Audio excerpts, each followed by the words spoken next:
The Poem of the Man-God, the second year of the public life. Chapter 215.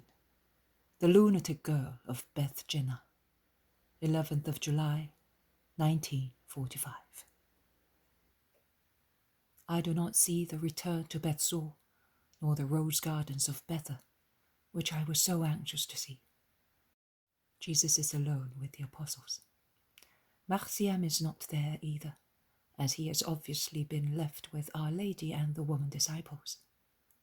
It is a very mountainous area, but also very rich in vegetation, with forests of conifers, or rather of pine trees, and the balsamic invigorating scent of resin spreads everywhere.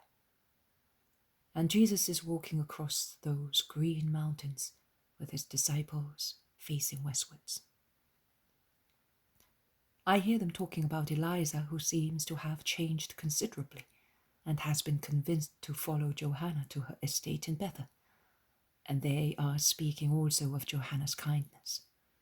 They are also discussing the tour they are about to make towards the fertile plains before the sea. And the names of the past glories come to light again, giving rise to stories, questions, explanations, and friendly discussions. When we reach the top of this mountain, I will show you all the areas in which you are interested. They may suggest you thoughts for your sermons to the crowds. But how can we do that, my lord?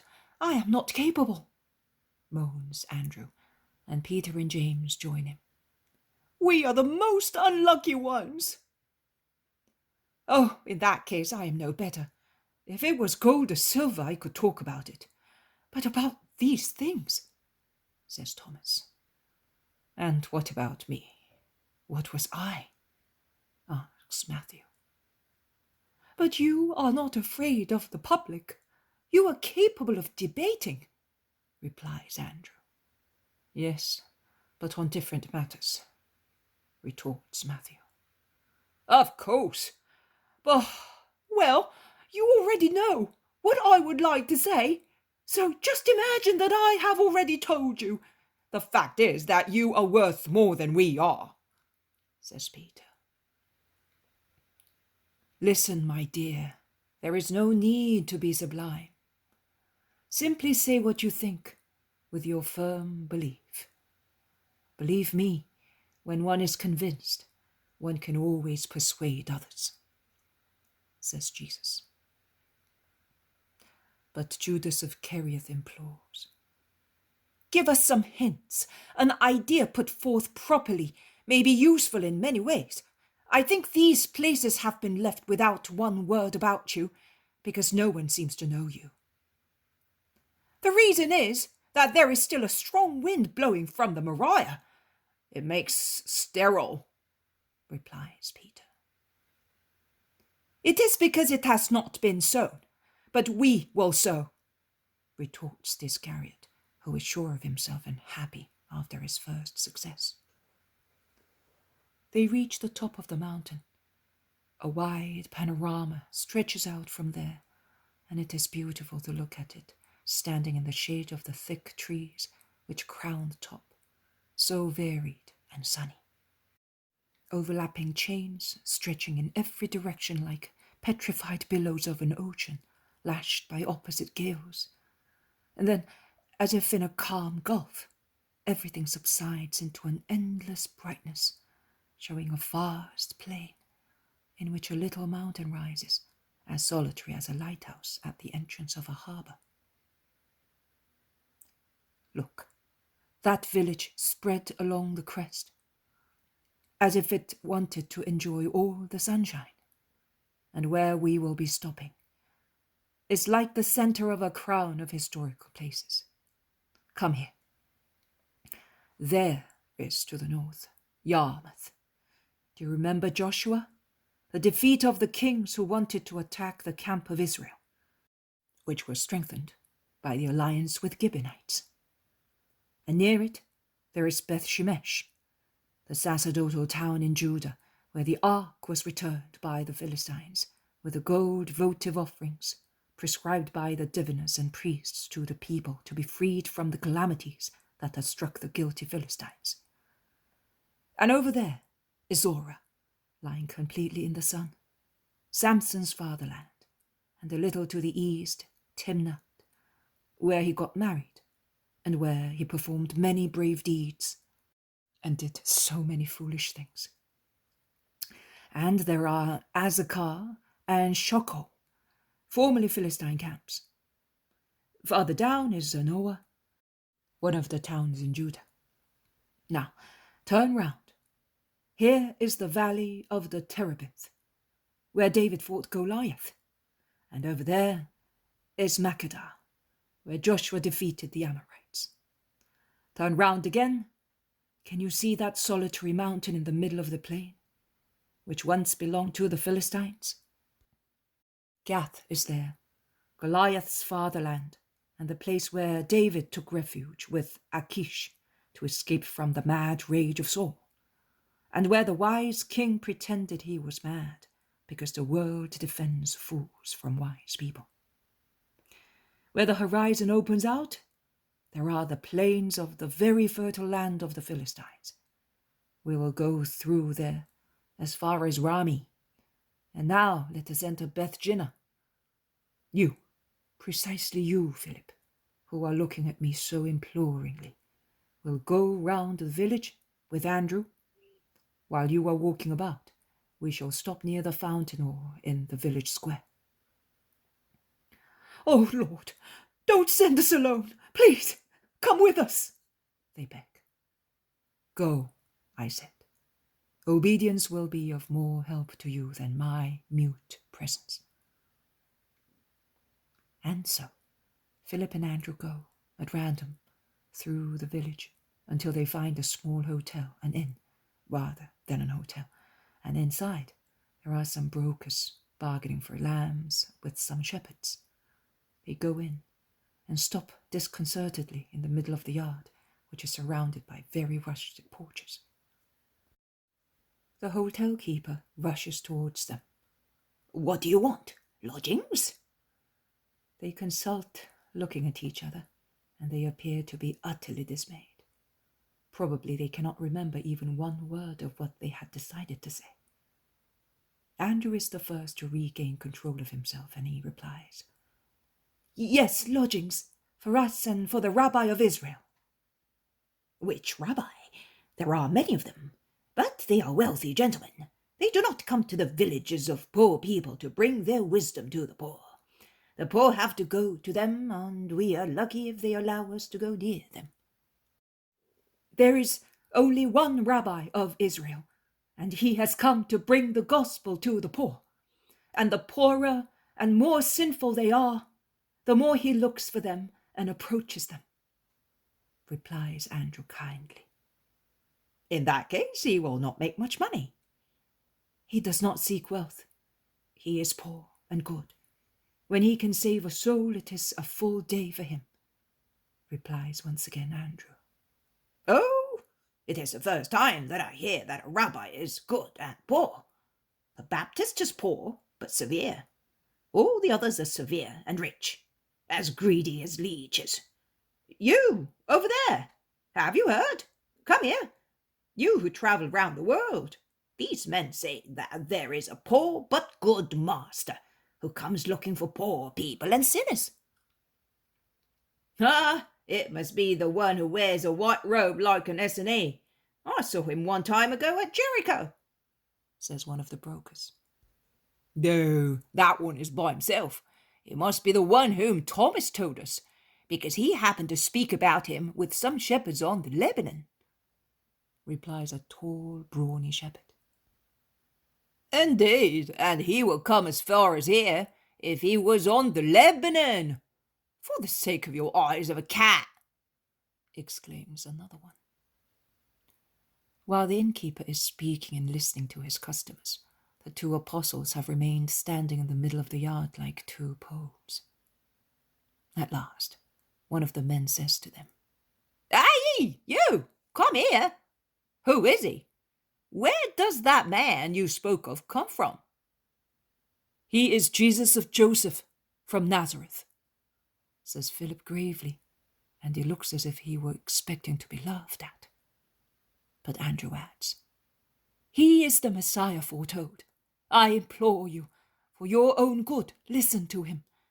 You have mentioned the Baptist. Well, I was with him, and he pointed to us, Jesus, who was passing, and said, there is the Lamb of God, who takes away the sins of the world. When Jesus descended into the Jordan to be baptized, the heavens opened and a voice cried out, this is my beloved Son, my favor rests on him.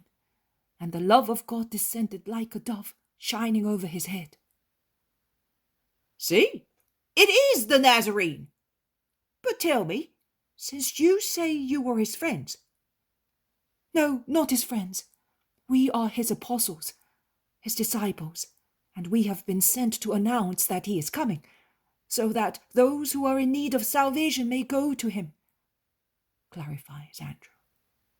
All right, but tell me, is he really, as some say, that is, a holy man, holier than the Baptist? Or is he a demon, as others describe him? You are always with him, because if you are his disciples, you must be with him. Tell us frankly, is it true that he is lewd and a guzzler, that he loves prostitutes and publicans, that he's a necromancer and he evokes spirits at night to find out the secrets of hearts? Why do you ask these men such questions?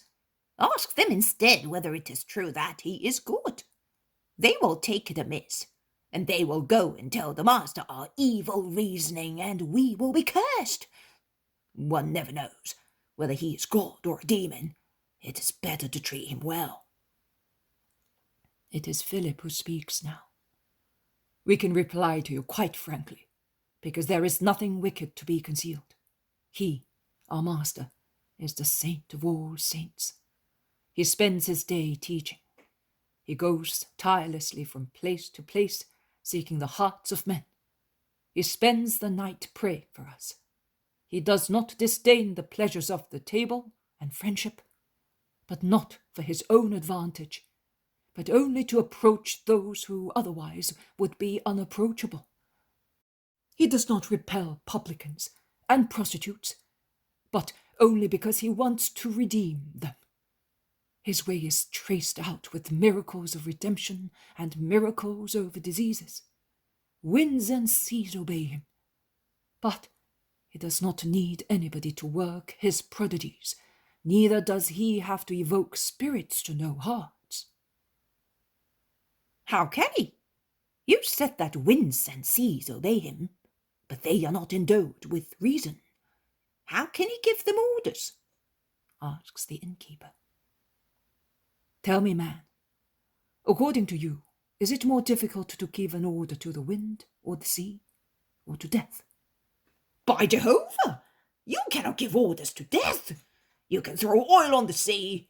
You can hoist sails over it. Or, more wisely, you can avoid going to sea. You can lock doors against the wind. But you cannot give an order to death. There is no oil capable of calming it. There is no sail which, hoisted on our little boat, can make it sail so fast as to leave death behind. And there are no locks for it. It comes in when it wants to, even if the doors have been locked. Oh, no one gives orders to that queen. And yet, our master commands it. Not only when it is near, but also after it has come. A young man of Nain was about to be put to the dreadful mouth of his sepulchre, and he said to him, I tell you, rise. And the young man came back to life. Nain is not in the country of the Hyperboreans. You can go and see. Just like that? In the presence of everybody? On the road, in the presence of the whole of Nain. The innkeeper and his customers look at one another in silence. Then the innkeeper says, But he will do that only for his friends. No, man, for all those who believe in him, and not for them only. He is mercy on the earth, believe me. No one applies to him in vain. Listen, is there anyone amongst you who suffers from or weeps because of diseases in the family? Doubts, remorse, temptations, ignorance? Go to Jesus, the Messiah of the gospel. He is here today. He will be elsewhere tomorrow. The grace of the Lord who is passing should not be let pass in vain, says Philip, who has become more and more sure of himself. The innkeeper ruffles his hair, opens and closes his mouth, tortures the fringes of his belt. At last, he claims, "I will try. I have a daughter. Up to last summer she was all right. Then she became a lunatic. She remains like a mute animal in the corner. She never moves from it, and only with difficulty her mother can dress her and feed her. Doctors say that her brains have been burnt out by too much sunshine. Others say that it is due to an ill-starred love. The people say she's possessed. How can that be, as she has never been away from here? Where would she have got that demon? What does your master say? That a demon can take also an innocent person?" Philip replies without hesitation, yes, to torture the relatives and drive them to despair. "And can it cure lunatics? Should I hope?" "You must believe," says Andrew promptly. And he tells them of the miracle of the Gerasenes and concludes, "If those who were a legion in the hearts of sinners fled thus, why should the one who forced his way into the heart of a young person not flee? I tell you, man, for those who hope in him, also what is impossible becomes as easy as breathing. I have seen the works of my Lord, and I am a witness of his power." "Oh, in that case, which of you is going to call him?" "I will go myself, man. I will soon be back." And Andrew runs away while Philip remains speaking to them. When Andrew sees Jesus standing in a lobby out of the merciless sun shining in every part of the square, he runs towards him, saying, "Come, master, the daughter of the innkeeper is lunatic. Her father implores you to cure her." "Did he know me?" "No, master. We have tried to make you known to him." "And you have succeeded. When one reaches the point of believing that I can cure an incurable disease, one is already well advanced in faith. And you were afraid that you did not know how to do it. What did you tell him?" "I don't think I could tell you. We told him what we thought of you, and of your deeds. Above all, we told him that you are love and mercy. The world has such wrong knowledge of you." "But you know me well, and that is enough." They arrive at the small inn. All the customers are standing at the door, full of curiosity, and in the middle there is Philip with the innkeeper, who keeps talking to himself. When he sees Jesus, he runs to meet him. "Master, Lord Jesus, I believe so firmly that you are you, that you know everything, you see everything, you can do everything. I believe it so firmly that I say to you, have mercy on my daughter, although I have so many sins in my heart. Do not punish my daughter because I have been dishonest in my trade. I will no longer be grasping, I swear it. You can see my heart with its past and with its present thought. Forgive and have mercy on us, master, and I will speak of you to everybody who comes here to my house." The man is on his knees. Jesus says to him, "Stand up and persevere in your present sentiments. Take me to your daughter." "She's in the stable, my lord. The sultry weather makes her feel worse, and she will not come out." "It does not matter. I will go to her. It is not the sultry weather. It is the demon who perceives my coming." They go into the yard and then into a dark stable, followed by all the rest.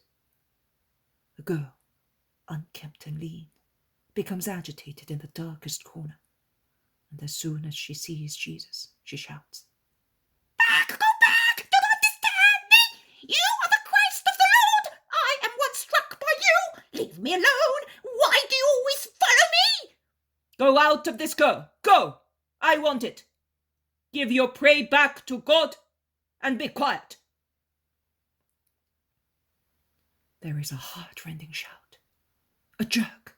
Her body becomes flabby and collapses onto the straw. Then she calmly, sadly, asks questions, expressing her amazement. Where am I? Why am I here? Who are they? And she invokes, Mummy! The young girl becomes shy when she realizes that she is without veil and with a torn dress in the presence of many strangers.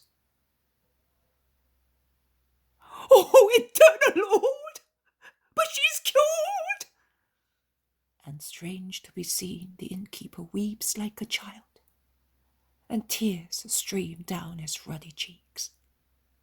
He is happy, and he weeps, and does not know what to do except kiss Jesus' hands, while the mother of the girl also weeps, surrounded by her amazed little ones, and kisses her firstborn, now free from the demon. All the people present shout in amazement, and many more rush to see the miracle. The yard is full. Remain with us, Lord. It is getting dark. Rest under my roof.